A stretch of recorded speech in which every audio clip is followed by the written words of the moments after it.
There seems to be an awful lot of sad stories in the news today, and there are thousands missing. Does anybody care? We built a channel where we talk about those faces. Talking News with Debbie. Cassie Barnes has still not been found, and it's been 2 years since her case first hit the spotlight. Breaking. Chad Daybell and Lori Vallow both behind bars. Sarah Galloway was found. She wasn't found alive. What happened to Sarah Galloway? It's too heartbreaking to share. Children are still missing. Children like Dorsey. You're in shame. You just got away with it. Welcome to Talking News. Hello everyone. My name is Debbie. We use big stories to push little faces.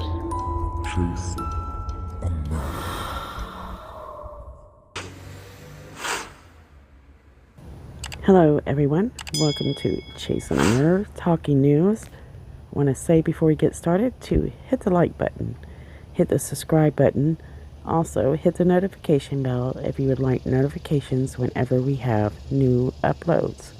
I hope everybody had a wonderful Labor Day weekend. We had a wonderful time for once. It's been nice to have a few good days.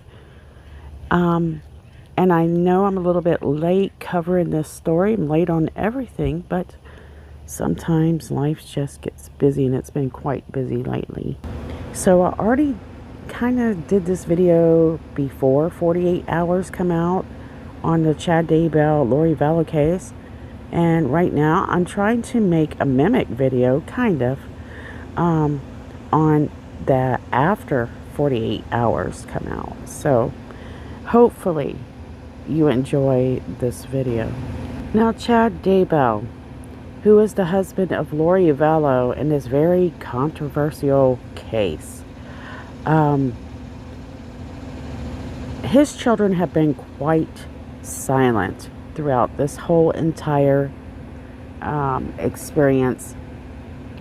investigation. And right now, the children had decided that they wanted to speak and tell their father's side. And we call them the Daybell's 5 children when we address both of them.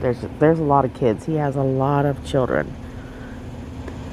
Anyways, they are convinced that their father is innocent. And they decided to speak with 48 hours and tried to tell people, you know, look, we believe our father was set up. So let's kind of start at the beginning with Chad Daybell. Chad Daybell was a well-respected father, friend, husband, and also in-law. However, his main family sees him as a bit strange after his books start coming out. While some of his social life seems to be perfect, other parts support strange ideas about end days, preparing for those end days, and later making plans to build a city Mormons call Zion. Years before the story took over his life, Tammy Daybell, his first wife, was very supportive of Chad his entire life. At least it seems so. She seems to give up so much for Chad so that he can reach his dreams. Tammy supports his book company. She moves away from her parents and works as a librarian while helping Chad build this book company and raising her children. But sadly, Chad's religious beliefs start to turn toward a darker side or teaching. The teachings are of speaking spirits, demons, pendulums, portals, and multiple lives. Chad believes in his past lives that he was once a great leader of God himself, naming himself as one of his helpers, side men, even prophet, one of them being James the Just, and multiple others that you can hear more about in Life Beyond the Grave series. And years later, when his kids are starting to grow up, he and Tammy, it seems, though they appear to be close, he's starting to drift away from his wife. He's talking with women behind her back about his belief systems, and he's telling women that he was once married to them in a past life. One of those women, her name is Lori Vallow, married to Charles Vallow at the time with 3 children. Lori Vallow seeks out Chad Daybell, and she's determined that she's going to meet him. Along by her side is her good friend Melanie Gibb, who has also, well, she knows of Chad Daybell but denies of it. And guys, I kind of tape live. I don't do retakes. Lori shows up at a Preparing a People conference. There, after Chad speaks, she seeks him out, and he tells her, "You and I were married in a past life," and basically tells her that they are God's chosen to help him prepare for Zion. But Chad didn't have 100% persuasion in Lori's new ideas. In fact, she had already been hearing voices, and these are heavenly voices. Long story short, Melanie Gibb, the good friend of Lori Vallow, later says that Chad was the mastermind of all the zombie ideas because Lori would call her husband, Charles Vallow, a zombie. Lori and Chad's relationship begins to grow. They're talking by email. Lori has burner phones, and their relationship begins to grow into a very serious affair.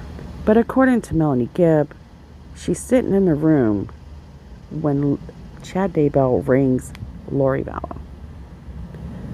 And Chad tells Lori, you know, your husband Charles Vallow is no longer Charles Vallow. In fact, his spirit has left his body and another spirit has taken over. The spirit that has taken over this body is a demon. A short time after this, a few months, and Charles Vallow is shot by Lori Vallow's brother. But around that same time that Charles Vallow had become a zombie, Melanie Gibb mentions that there was a second phone call, and Chad had reached out to Lori Vallow to inform her sometime during their conversation that Tylee Ryan had also become a zombie.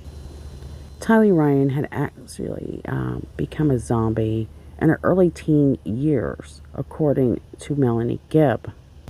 But because of recent audio that has surfaced on Melanie Gibb, a lot of people find it hard to believe anything she has to say.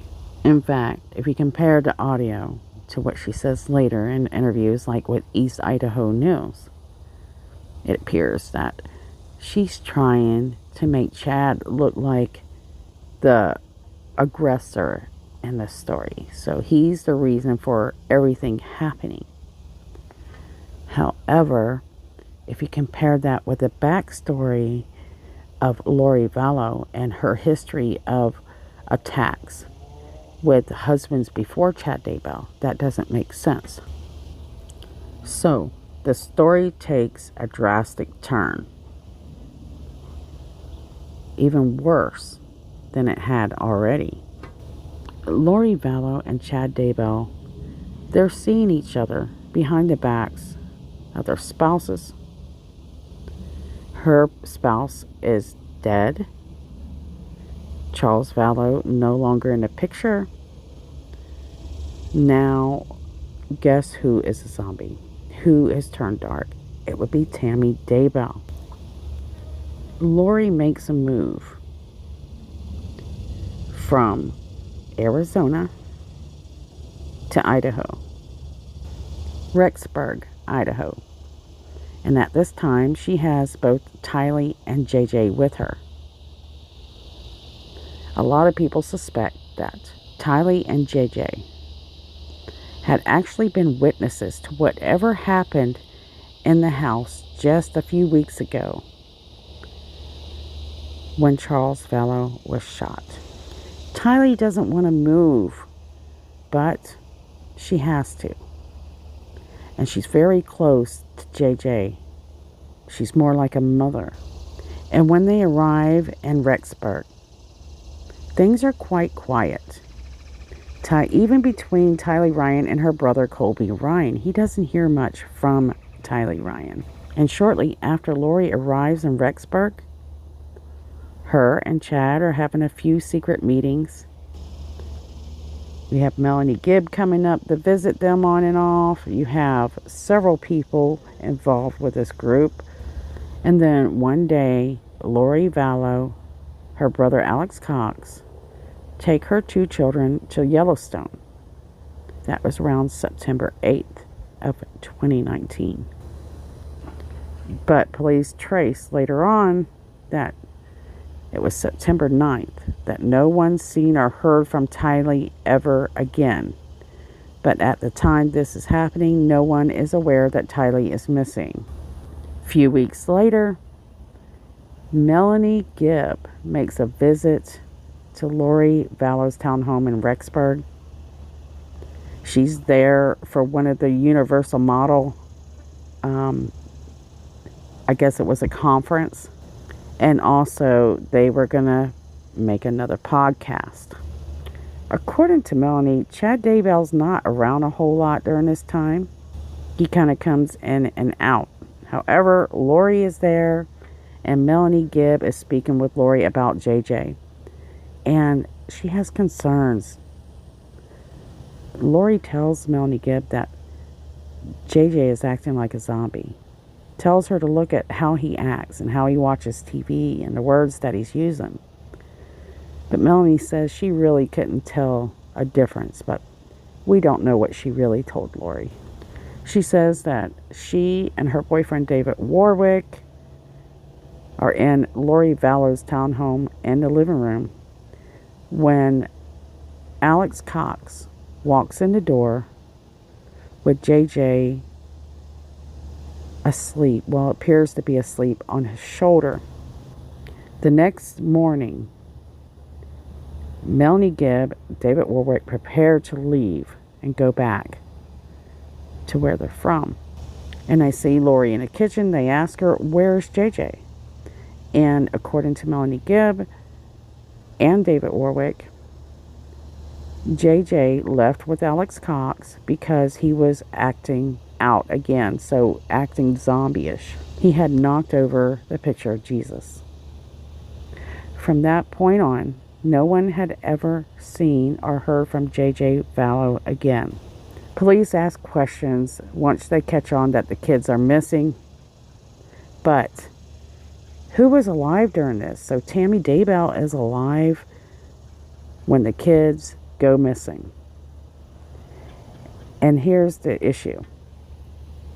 They find the kids later in the backyard of Chad and Tammy's home. And both Chad Daybell and Alex Cox's phones pinged together on the property on the days that the children go missing. And Chad mentions the fact that he had to shoot a raccoon. So that was odd. That was in the middle of the day. And there's children that are living nearby to Chad Daybell during this. He has neighbors around that kind of pay attention. They say that they see bonfires in the Daybell's yard. And they seem to increase. And it's something that they're not used to seeing the Daybells do. And guys, long story short, the next person to die is Tammy Daybell, Chad Daybell's wife. And I will go into main details in my series, Life Beyond the Grave. Make sure you check that out. But we're kind of doing a quick overview to get to the 48 hours. She was next to pass away. And so this is where 48 hours becomes very important, because the way that we hear that Tammy passed away was she was very healthy. We heard rumors that there was pink foam around her mouth. But we were never told how she was found, other than she was found in her bedroom. Now, later, when this investigation really kicks up a notch, and that's when they do the welfare check on the children. Cameras, or media cameras, start to show up at Chad Daybell's property. And when they do, you see his children kind of start acting very odd. And one of them is Emma Daybell, his oldest child, which seems to be, I don't know if it's a favorite, but like a favorite child to Chad Daybell. She starts acting very bizarre by trying to interfere with the media cameras by making faces and doing very strange things. So immediately, the light on Emma Daybell is negative. Immediately. Also, the children have been talking to a family friend, which is also an author that published through Chad Daybell's book company, Julie Rowe, about Chad Daybell getting married 2 weeks after his wife passed away. This is something that seems to really bother the Daybell children, particularly Emma. Many people get married quickly, but 2 weeks is really just off the charts crazy. I mean, who gets married after meeting somebody within a few weeks? So the Daybell children seem to be suspicious about at least the affair or the relationship between Chad Daybell, their father, and Lori Vallow. Now, according to Julie Rowe, she spoke to Chad Daybell's children after Tammy passed away and Chad marries Lori Vallow. The kids are upset. They don't understand what's happening. But as things heat up, the kids draw more into their own isolation, so you don't hear much. Especially when the children that are missing are found on the property of their dad, Chad Daybell. The kids are completely silent, and what the kids don't understand is the world that knows about this case, they want to see what the children think. If you're able to figure out the truth, or are you part of the scheme and you're going to take care of them? That's the way they look at it. They don't understand. A lot of people do not understand that for children that grow up in a household like this, where manipulation is every day and 100% of their lives, how difficult it's going to be for them to understand truth. The world believes that the Daybell children are taking up for Chad Daybell and possibly part of this horrible master plan. So after listening to the backstory on the show 48 Hours that interviews the Daybell children, you start to find out a little bit of how the children feel, but you can tell that they are still holding back. And I'm sorry, guys, I cannot give you clips because you get strikes against your channel for copyright issues. So I'm going to try my best to mimic what was said. So let's talk about the Daybell children, finally. So after 48 hours. So after this special airs, a lot of people that are following the Lori Vallow case are very interested in what these children have to say, and they want to know, are they part of this? Are they brainwashed? Are they in denial? Or will they stand up for what's right? It was definitely clear that Emma Daybell is the leader of this pack. Whatever she says or thinks seems to matter within the rest of her siblings. So here's the girl that was a very controversial person at the beginning of this case, making faces at media cameras and sticking her tongue out, now taking a serious note as she sits upon this stool in front of cameras, trying to show an emotional side, a serious side, that kind of deflects the responsibility of the children being found on their property from their father and towards Lori. So while I do believe that Chad was not the complete mastermind of this, I do not believe that he did not know. I believe that the children have been taken by their own father, and that's sad, incredibly sad. So let's talk about this. So Justin Lum on Fox 10, well, I think it's Fox 10, breaks out these documents. So these documents are basically saying that Chad Daybell, who actually was had a joiner with Lori Vallow, and now Chad Daybell's attorney, John Pryor, is moving to actually pursue relief from the prejudicial joinder.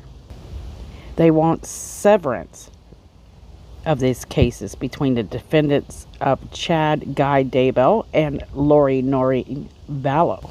In fact, his attorney says that if this continues to be a joiner case, then it's going to be very unfair for his client.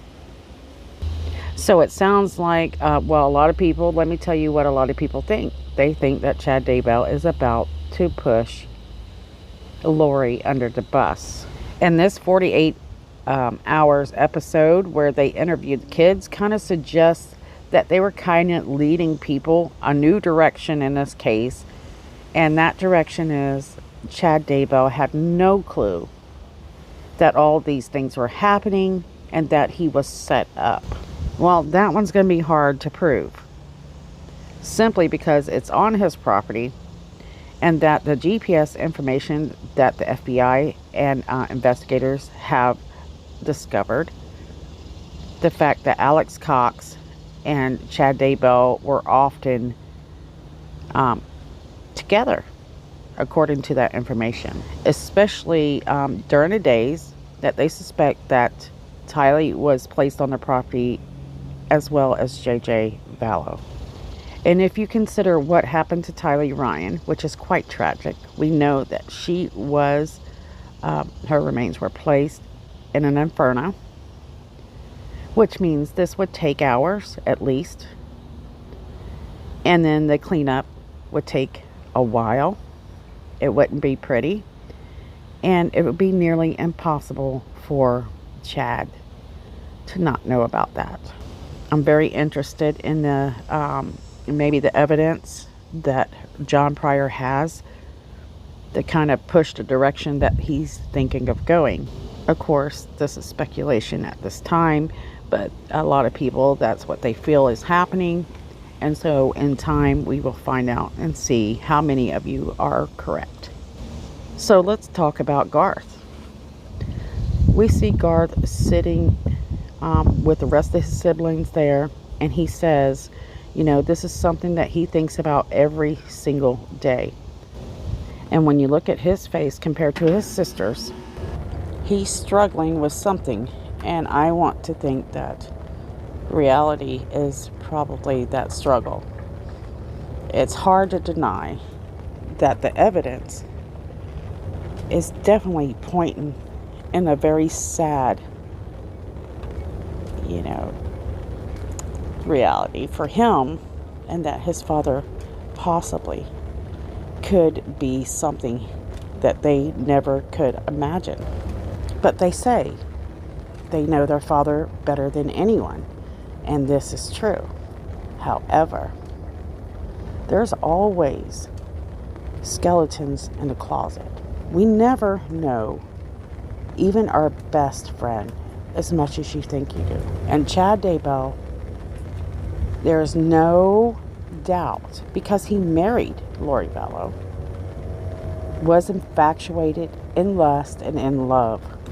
In 48 hours, they asked the children, do you believe, you know, that your father could have hurt your mother? Because we know that Tammy Daybell is now deceased. The children say that the police tell them that Tammy passed away by asphyxiation, but they don't really go into details, and we don't know. The children know details. Our speculation or any kind of guess as to how, that happened to Tammy. But I can tell you that they hear a thump, and Chad calls out for his son Garth.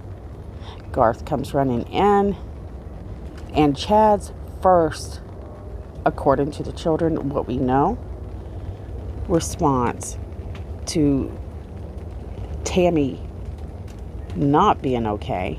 It's not call 911, call 911. That's what normal people would say. We need to call 911. It was, he's looking at pictures and pointing at them and saying, how could this be? It's insane the way that Chad reacts to these circumstances. They're not normal. While a lot of people will argue that each person handles it differently, the way that Chad acted, in my opinion, and as far as I know, based off of what we know, his reaction to this pretty much read guilty. What do you guys think? Leave it below. So the reporter actually asked him, then, if you don't believe your father did anything to the children, then why were their bodies found on his property? And Emma speaks up, Chad's oldest child, and says, we don't know why they would be there, but one thing they know is, why would he be stupid enough to bury him on that property if he committed this crime? Not only that, they also pointed out the fact that he was a professional grave digger for years, and the fact that these bodies were buried shallow. Now, however, we can dispute that by the fact that how Chad taped JJ.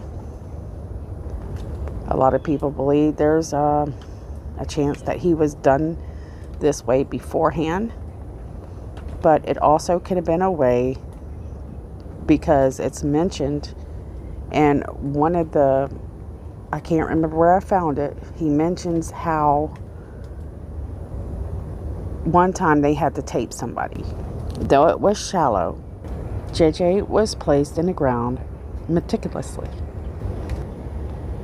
placed under planks, 3 stones, I believe it was. I have to go back and look at my notes.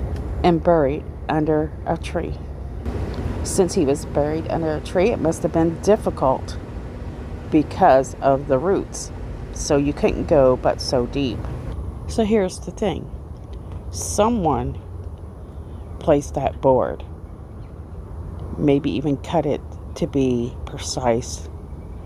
Someone had that duct tape.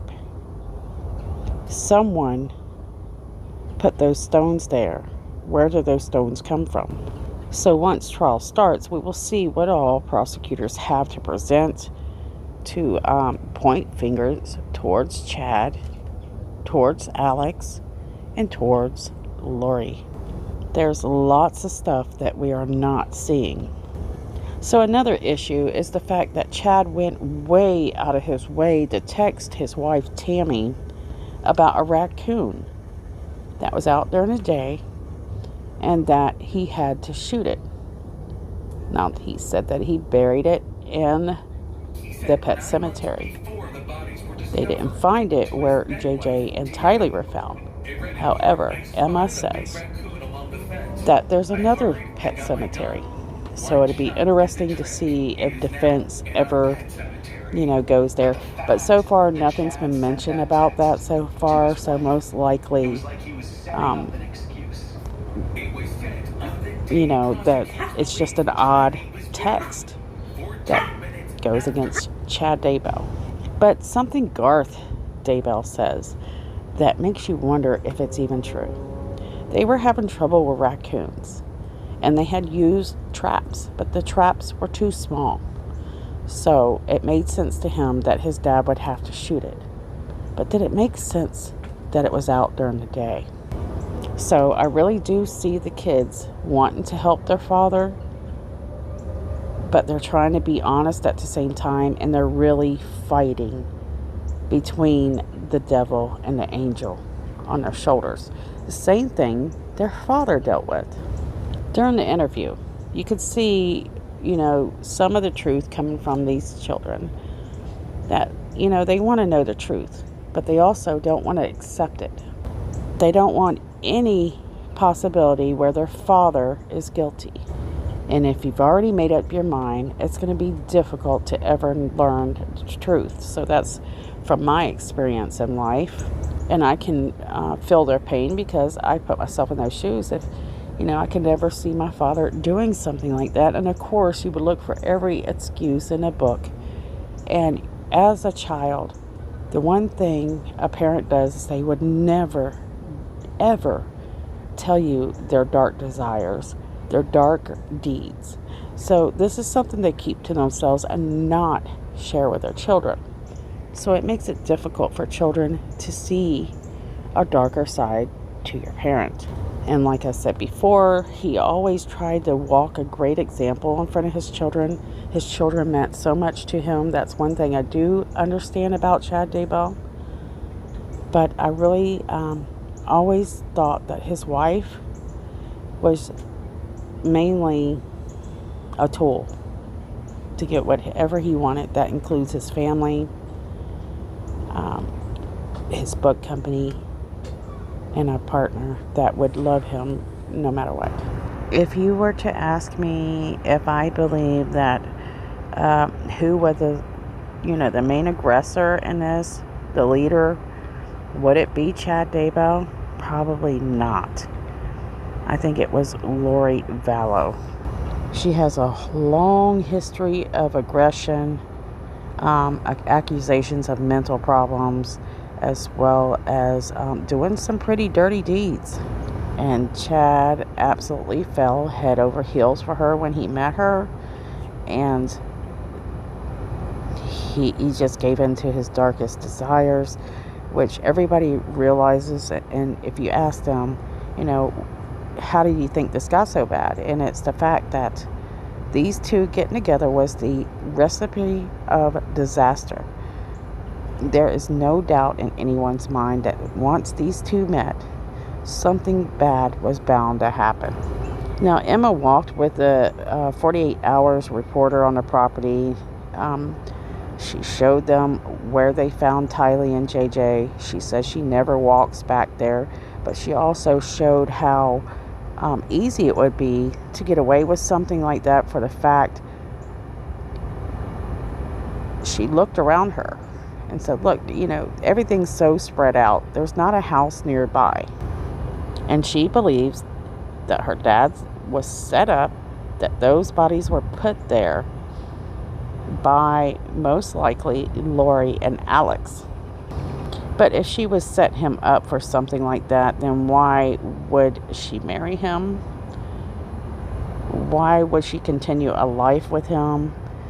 And also, why would Chad Daybell say what he said to her on the phone the day that they found him?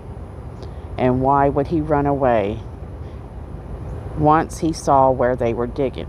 It's because he knew they were out there. That's what I believe. The kids said that they confronted Chad, but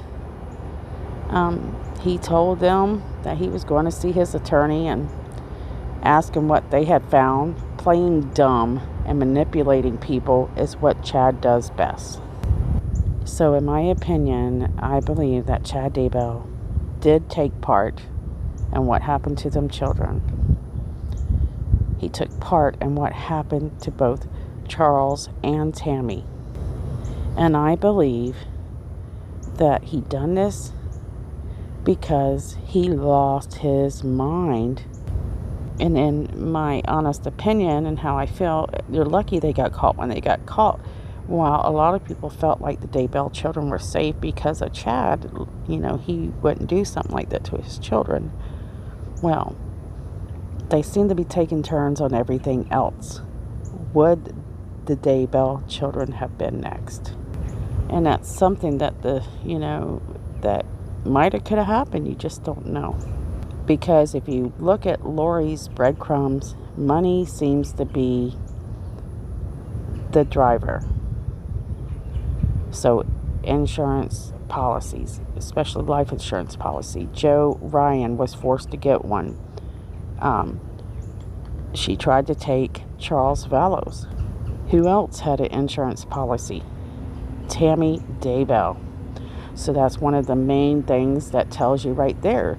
When he increased Tammy's life insurance last minute like that, that was the biggest nail in the coffin for me. So who knows what the Daybell children really feel, what their true intentions are. But one thing's for certain, it must be a difficult situation to be in. Because no matter what, they have lost more than anybody. Colby Ryan, the Daybell children. So now we just need to see what happens with this. I'm about to close out, guys, with the severance. So you joined her. What's going on with that? Lori's competence. I know that the judge is pushing to get results. He wants her to be competent. Some people are saying that she'll never be competent. Well, I don't see that. But the psychiatrists, boy, do they have a lot on their hands. They'll be dealing with a very manipulative, witty person that always has a plan. So when somebody's not in that room, Lori Vallow's mind is steaming. She is building up some kind of plan. So my heart goes out to everybody that is a victim in this. That includes the Daybell children, Colby Ryan, the Woodcocks, and many more. Now, guys, please don't forget we have these faces. We need to never forget. Still missing. Stories still going. Cases still open. And forgive me, I just had to kind of do the story, free. I didn't have a script or anything. All right, guys, I love you guys very much. I'm going to try to get back to work here. I hope so. By later this week, I should start getting more on schedule. I've been trying for months. All I'm hoping for is justice for every single one of these people who are no longer here with us. So that would be Joseph Ryan, Charles Vallow, Tylee Ryan, JJ Vallow, and Tammy Daybell. See you guys soon.